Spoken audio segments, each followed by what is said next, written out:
그래서 오늘 말씀은 갈라디아서 1장 1절에서 5절의 말씀입니다.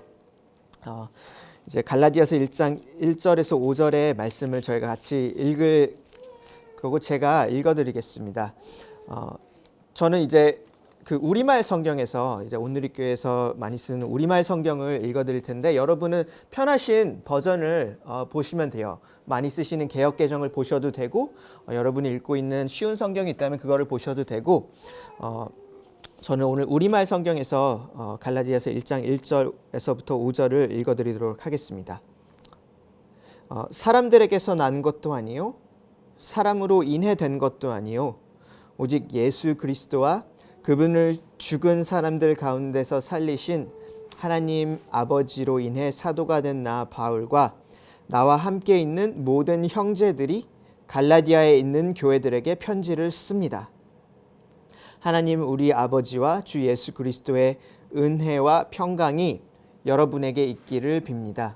예수 그리스도는 하나님 곧 우리 아버지의 뜻을 따라 이 악한 세대에서 우리를 건져내시려고 우리 죄를 대신해 자신의 몸을 내주셨습니다.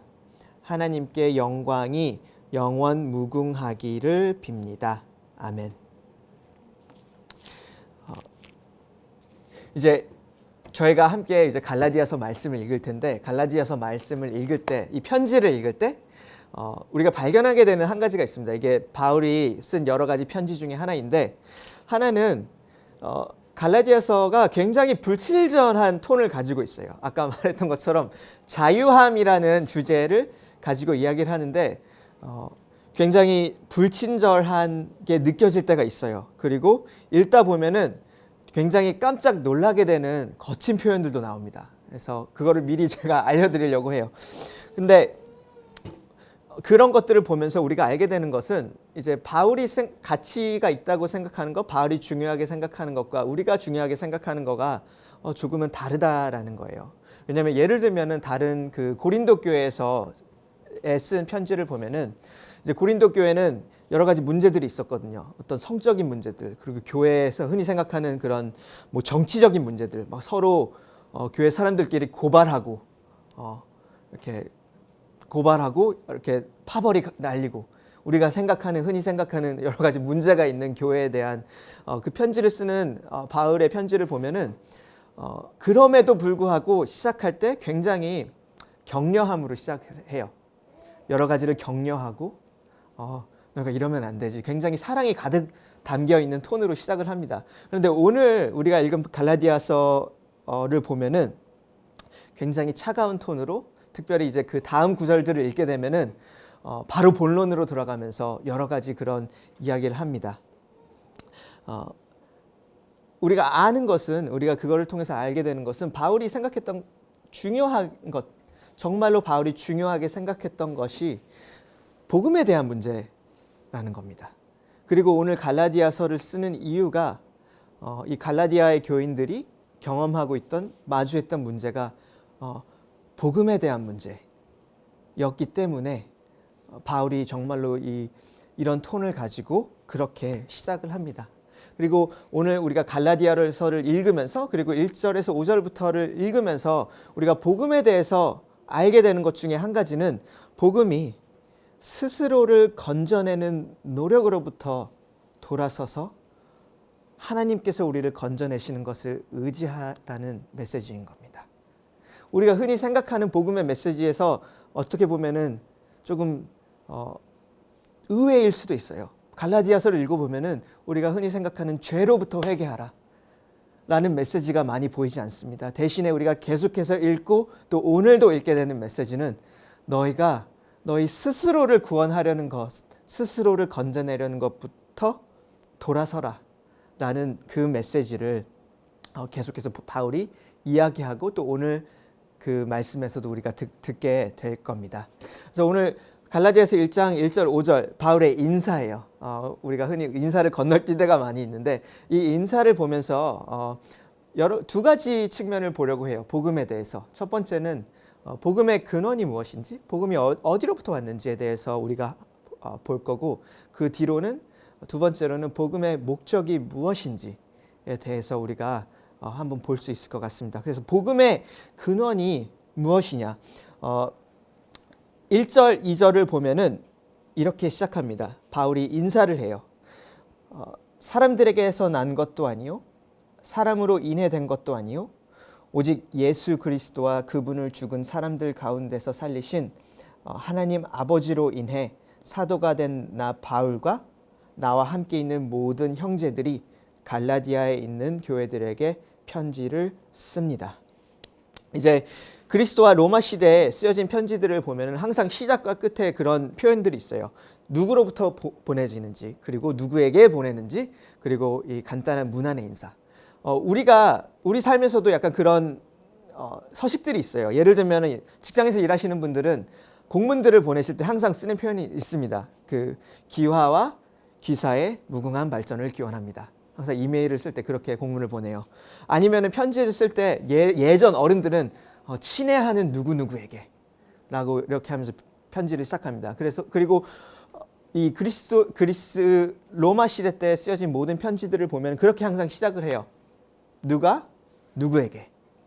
근데 바울이 그 같은 형식으로 오늘 편지를 쓰면서 벌써부터 내가 하고 싶은 말을 막 집어넣습니다. 여기에. 그게 1절과 2절입니다. 사람들에게서 난 것도 아니고 사람으로 인해 된 것도 아니고 오직 예수님과 그분을 죽은 가운데서 살리신 하나님으로 보내신 사도인 나 바울이라는 그 보내는 이 바울이라는 표현으로 이 편지를 시작합니다. 그리고 바울이 처음부터 가장 분명하게 말하고 있는 것은 그 복음이 하나님께로부터 온 것이다 라고 이야기를 하고 있습니다. 복음의 근원이 사람이 아니라 하나님으로부터 온 것이다 라고 이야기를 하고 있습니다. 그 바울이 말한 복음의 메시지, 그리고 우리가 오늘 성경을 통해서 듣는 이 복음의 메시지가 어디로부터 비롯된 것입니까? 라는 질문을 바울이 대답하고 있어요. 이것은 사람이 어떻게 만든 것도 아니고 여러 사람들이 이렇게 고민해서 나왔던 이야기도 아니고 하나님께서 그분의 은혜로 이 땅 가운데서 드러내신 메시지입니다. 하나님께로부터 온 메시지입니다. 그리고 이게 너무나도 중요합니다. 여러분이 한번 생각을 해보세요. 제가 만약에 오늘 여러분한테 우리가 여행을 가자, 싱가포르를 여행을 가자. 그래서 내가 모든 비행기 경비와 그리고 그 체류비, 비행기표, 체류비를 제가 다 대겠습니다. 여러분 내일 바로 가시죠. 만약에 회사를 그만둬야 된다면은 제가 그 한 달치 월급까지도 내가 좀 줄 수 있을 것 같아요. 우리 같이 여행을 가십시다라고 제가 만약에 말을 하면은 여러분 의심부터 하십시오. 누가 그런 말을 하면은 사기꾼일지도 모릅니다. 제가 그런 말을 하더라도 여러분 의심부터 하세요. 근데 만약에 제가 아니라 여러분 친구 중에 그 영화 크레이지 리치 아시안인가요? 거기서 나오는 것처럼 싱가포르에 있는 엄청 돈이 많은 재벌 친구가 있다라고 생각을 해보세요. 근데 그 친구가 내가 결혼을 하니까 내가 비행기 값이랑 경비랑은 내가 다 될 테니까 내 결혼식에 와서 싱가포르에 와서 한 달간 놀다 가라고. 그렇게 이야기를 하면은 여전히 놀랍지만 진실성이 있는 말입니다. 그래서 이 어떤 메시지를 들을 때 그 메시지의 내용뿐만이 아니라 그 메시지가 누구에게서부터 왔느냐도 사실 굉장히 중요합니다. 그래서 오늘 우리가 복음의 메시지를 생각을 해볼 때도 이 복음의 이야기가 어떤 내용인가도 분명히 중요하지만 이게 어디로부터 왔느냐도 그 이야기의 일부분입니다. 너무 중요한 일부분입니다. 그리고 누군가에게서부터 이 이야기가 왔는지에 따라서 우리가 이 이야기를 어떻게 이해하는지 너무나도 달라집니다. 그래서 이 복음의 진실성, 그 복음의 근원이 하나님께로부터 왔다는 것이 우리 그리스도인들에게 너무나도 중요한 이야기입니다. 근데 또 한 가지 이게 중요한 이유가 있습니다. 만약에 이제 여러분이 직장이나 학교나 회사에서 다른 사람들이 여러분이 기독교인이라는 것을 알게 될 때 이런 질문을 할 거예요. 어떻게 그 2000년 전에 쓰여진 책을 믿냐고. 아니 어떻게 예수님이라는 사람이 실제로 존재했던 사람이고 그 기독교가 말하는 복음의 메시지를 어떻게 그거를 왜 믿냐고 그런 질문을 할 거예요. 그러면서 결국은 그거는 다 사람이 지어낸 이야기 아니야? 결국은 그거는 다 사람이 지어낸 이야기가 아니냐고 그렇게 되물을 거예요. 근데 그렇기 때문에 우리가 이 부분을 이해하는 것이 너무나도 중요합니다. 왜냐하면 여러분 스스로에게 그 질문을 할 수가 있고 그리고 여러분 기독교인이라는 것을 말할 때 다른 사람들이 여러분에게 그 질문을 할 거기 때문이에요. 우리가 복음이라는 메시지, 기독교의 메시지는 결국은 사람이 만든 거 아니냐고. 근데 그게 어떻게 사실이냐고. 생각해 보세요. 내일 직장에 갔는데 여러분 옆에 앉아있던 사람이 와가지고 내가 어젯밤에 하나님이 나한테 이런 말을 하는 걸 들었어. 이 살아계신 신이 나한테 이런 말을 말을 들었는데 내가 사실은 하나님의 아들이래. 여러분 아까 제가 그 비행기표 얘기했던 것처럼 만약에 여러분 이런 말을 들으면은 의심을 하셔야 됩니다. 의심을 하시고 질문을 하셔야죠. 근데 제가 여러분에게 드리고 싶은 질문은 이거예요. 왜 만약에 제가 오늘 그런 이야기를 했을 때 제가 만약에 내가 하나님으로부터 무슨 이야기를 들었어 어떤 종류의 그런 이야기를 했을 때와 바울이 오늘 주장하는 바울이 말하는 내가 전하는 이 복음의 메시지가 사람이 아니라 하나님께로부터 왔다라고 이야기를 했을 때 두 차이가 무엇입니까? 왜 우리가 한 사람의 이야기에 대해서는 사실이 아니라고 의심을 해야 되는 것이 맞으면서 동시에 다른 한 사람의 이야기, 바울이 전했던 이야기에 대해서는 우리가 이게 진실이라고, 이게 사실이라고 그렇게 이야기를 할 수 있습니까? 여러분에게 그 질문을 해보고 싶어요. 이 바울이 그 본인의 주장, 이 메시지가 내가 전했던 복음의 메시지가 하나님께로부터 온 메시지라는 것을 변호하면서 주는 가장 큰 근거 중에 하나는 사실 오늘 읽었던 1절에 나와 있습니다. 예수님이 바울이 이 내가 전했던 복음의 메시지가 사실이라고 이야기하는 가장 큰 근거 중에 하나는 바울이 자기가 가지고 있던 예수님과의 관계였어요. 무슨 말이냐면은 바로 예수님이 바울을 보내셨다라는 그 사실이 바울이 하나님 전한 메시지가 하나님께로부터 온 메시지라는 것에 대한 가장 큰 근거이고 가장 큰 이유라는 거예요. 내가 사도가 된 것은 어떤 다른 사람이 나를 지명해서도 아니고 어떤 교회가 나를 임명해서도 아니고 예수님께서 나를 보낸 것이다. 그리고 그것이 내가 전하는 메시지가 하나님께서 온 메시지인 것의 가장 큰 이유다라고. 갈라디아 교회 사람들에게는 그리고 바울이 살았던 시대에는 예수님의 존재라는 것은 사실 어떤 신화 속의 이야기가 아니라 몇십 년 전에 불과 몇십 년 전에 살았던 사람에 대한 이야기였어요. 그렇기 때문에 예수님이 살았었던 것들 그리고 예수님이 전했던 이야기에 대해서 그 역사적인 사실에 대해서 사실 아무도 의심을 하지 않고 그게 가장 큰 이유였습니다. 그래서 바울이 항상 하는 질문은 정말로 예수님이 말했던 그 메시지가 무엇이냐고. 그리고 이게 우리가 살고 있는 이 시대에도 사실 동일하게 적용이 되는 사실입니다.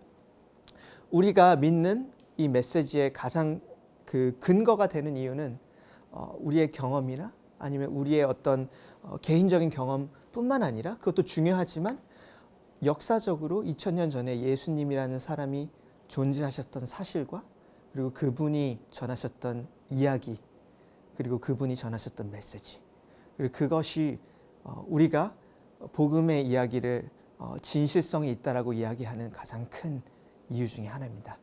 근데 그 이야기가 도대체 무엇인가요? 복음에 대한 이야기, 제가 복음의 근원에 대한 이야기를 했었는데 복음이 이야기하는 것이 무엇입니까? 저희가 이제 갈라디아서를 보면서 복음이 무엇인지에 대해서 계속해서 이야기를 할 텐데 오늘 처음에도 보면은 바울이 짧게 복음이 무엇인지에 대해서 짧게 요약을 하면서 이야기를 해주고 있어요. 그래서 4절을 보시면은 이제 바울이 인사를 하면서 예수님에 대해서 이야기를 하는데 4절에 이렇게 나와 있습니다. 그리스도께서 하나님 곧 우리 아버지의 뜻을 따라 이 악한 세대에서 우리를 건지시려고 우리 죄를 대속하기 위하여 자기 몸을 주셨으니, 방금 제가 개역개정에서 읽어드렸어요. 복음에 관해서 제가 이 4절에서 최소한 두 가지를 알 수 있는 것 같아요. 예수님이 무엇을 하셨는지, 그리고 그분이 그것을 왜 하셨는지. 예수님이 무엇을 하셨는지에 대해서는 제가 나와 있는 그대로 읽어드릴게요. 예수님께서 우리 죄를 대신해 자신의 몸을 내어주셨습니다. 예수님께서 우리의 죄를 대신해서 자신의 몸을 내어주셨습니다. 이게 바울이 계속해서 전했던 메시지의 핵심이고, 다른 사도들이 전했던 메시지의 핵심이고, 그리고 예수님께서 스스로에 대해서 말씀하셨던 이야기입니다. 마가복음 10장에 보면은 내가 온 것은 섬김을 받으려 온 것이 아니고 섬기려 왔다고, 그리고 내가 많은 사람들을 구원하기 위해서 치를 몸값으로 나 스스로를 주기 위해서 왔다고 예수님께서 그렇게 하셨던 이야기입니다.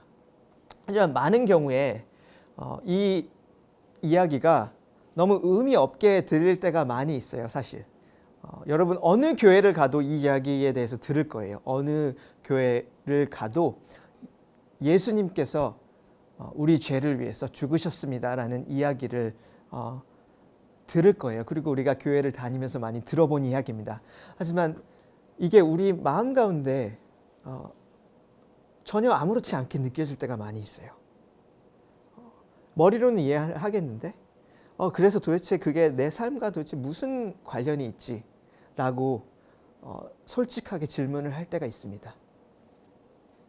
우리가 이 메시지를 조금 더 깊이 이해할 수 있는 방법은 왜? 라는 질문을 우리에게 해보는 겁니다. 그러니까 예수님께서 왜 그렇게 하셨습니까? 예수님께서 왜 우리의 죄를 위하여 자기의 몸을 그 십자가 가운데 주셨습니까? 그 복음의 목적이 무엇입니까? 4절에 우리가 읽었던 4절에 보면은 그렇게 나와 있습니다. 우리 아버지의 뜻을 따라서 이 악한 세대에서 우리를 건져내시려고 우리 죄를 대신에 자신의 몸을 주셨다라고 되어 있습니다. 복음의 목적이 이 악한 세대에서 우리를 건져내시려고 라고 나와 있어요. 근데 그 복음의 목적에 대해서 살펴보기 전에 제가 악한 세대에 대해서 잠깐만 이야기를 할게요. 이 악한 세대라는 게 어떤 것입니까? 이제 코넬리우스 플란티카라는 이제 신학자가 쓴 죄에 관한 책이 있는데 그 제목이 우리의 죄 하나님의 샬롬이라는 책이에요. 이제 그 사람이 이 첫 번째 챕터를 시작하면서 그랜드 캐니언이라는 오래된 미국 영화의 이 대사를 인용을 하면서 시작합니다. 이제 이민 변호사인데 이 사람이 이제 운전을 하고 가다가 차가 너무 많이 막혀가지고 차를 피하려고 우회로를 선택을 해요. 우회로를 선택을 해가지고 나왔는데 차가 퍼진 거예요. 차가 퍼져가지고 이렇게 가지를 못하고 있는데, 그런데 하필 차가 퍼진 곳이 흔히들 우리가 그 영화에서 많이 보는 그 약간 어두운 동네, 가면 안 되는 동네. 그래서 차가 퍼진 거예요. 이제 비싼 차 그리고 이 무서운 동네, 안 좋은 조합입니다. 그래서 전화를 해서 견인차를 부르고 기다리고 있는데 아니나 다를까 이 5명의 이 무서운 고딩들이 나옵니다. 칼을 들고 나오면서 들이대고 삥을 뜯기 시작을 하는 거예요. 이때 이제 견인차를 이끌고 이제 맥이라는 사람이 오는데 이렇게 견인차가 와가지고 그거를 보면서 그냥 자기 할 일을 해요. 우선은 이제 견인하기 위해서 이렇게 차를 매달고 이제 가려고 하고 이제 그 차 주인한테 이야기를 하려고 하니까 이제 이 삥을 뜯던 고딩들이 시비를 거는 거예요. 이 사람한테. 너 왜 이러냐고. 우리가 지금 삥 뜯으려고 하고 있는데 빨리 가라고. 이제 거기서 맥이 이런 대사를 해요. 세상이 이래서는 안 되지. 내가 원래는 너희들한테 허락받을 필요 없이 내가 내 할 일을 할 수 있어야 되고 이 사람도 오늘 너희들한테 이렇게 삥을 뜯겨서는 안 되지. 세상이 이래서는 안 되지. 그런 단어를 해요. 그리고 그 신학자 플랭팅가가 이 단어를 인용을 하면서 죄에 대한 설명을 하기 시작을 해요. 근데 여러분도 삶을 살다 보면 그런 경험이 분명히 있을 거예요. 그게 뉴스에든지 아니면 스스로의 삶에서든지 세상이 이래서는 안 되지. 이게 이런 모습이어서는 안 되지. 라고 경험하고 질문하는 그런 부분들이 있어요. 그리고 그런 경험들이 사실 우리가 그 악한 세대 혹은 죄, 이 세상의 악함을 경험하는 순간순간들입니다. 그래서 하나님께서 우리를 건져내시려는 것이, 그 악한 세대로부터 건져내시려는 것이 그 복음의 목적입니다. 우리로 하여금 스스로를 건져내라고 조언을 주고 아니면 그냥 단순히 자기 개발을 위해서 아니면 방향성을 가르쳐 주기 위해서가 목적이 아니라 복음의 메시지는 하나님께서 우리를 구원하신다고, 그리고 우리가 우리 스스로를 건져낼 수 없다고, 우리가 우리 스스로를 그 악한 세대에서 건져낼 수 없다고 소리칩니다. 여러분, 우리는 사실 뼛속 깊이까지 스스로를 건져내는 것에 되게 익숙해져 있어요. 예를 들면 이런 거예요. 여러분 이런 말을 들어보신 적이 있을 거예요. 특히 부모님이나 아니면 스스로 이런 말을 해본 적도 있을 것 같은데, 내가 이렇게나 열심히 살았는데 어떻게 나한테 이런 일이 일어나지? 아니, 내가 하나님을 이렇게나 열심히 믿었는데 어떻게 나한테 이런 일이 일어나지? 그 깊은 이면에 있는 마음이 무엇입니까?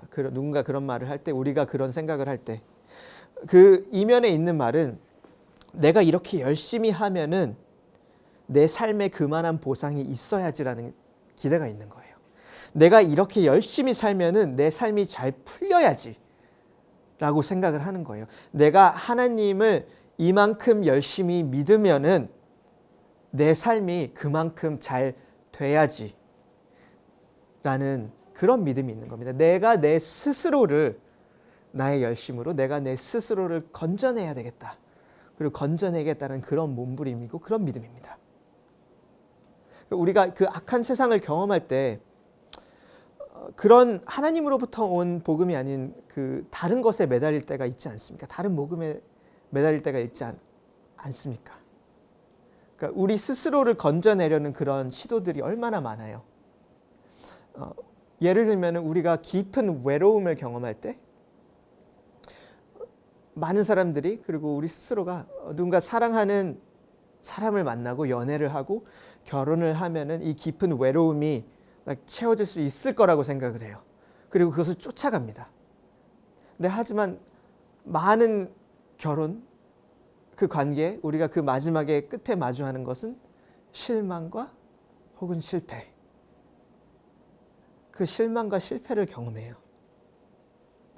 혹은 우리가 깊은 공허함을 경험할 때, 우리가 무언가에 빠져들면은 그것이 채워줄 수 있을 거라고 생각하고 쫓아갑니다. 우리가 어떤 불안함을 경험할 때 많은 제 친구들, 우리 많은 주변의 사람들이 어떤 그 경제적인 자유를 얻는다면은 그 불안감에서 해소되고 우리가 안정을 하고 내 삶이 정말로 뭔가 자유로운 삶을 살 수 있을 거라고 생각을 하면서 그 어떤 경제적인 자유를 또 쫓아가요.